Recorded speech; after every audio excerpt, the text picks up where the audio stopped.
شدت کر فرمایا کہ یہ تھوڑے ہی عرصے میں پشیمان ہو کر رہ جائیں گے۔ آخر ان کو وعدہ برحق کے مطابق زور کی آواز نے آ پکڑا تو ہم نے ان کو کوڑا کر ڈالا، پس ظالم لوگوں پر لعنت ہے۔ پھر ان کے بعد ہم نے اور جماعتیں پیدا کی، کوئی جماعت اپنے وقت سے نہ آگے جا سکتی ہے نہ پیچھے رہ سکتی ہے۔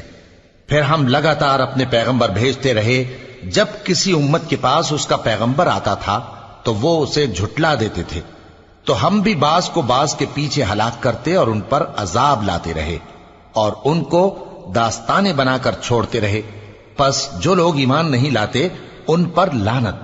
پھر ہم نے موسیٰ اور ان کے بھائی ہارون کو اپنی نشانیاں اور دلیل ظاہر دے کر بھیجا، یعنی فرعون اور اس کے درباریوں کی طرف، تو انہوں نے تکبر کیا اور وہ سرکش لوگ تھے۔ کہنے لگے کیا ہم ان اپنے جیسے دو آدمیوں پر ایمان لے آئیں جبکہ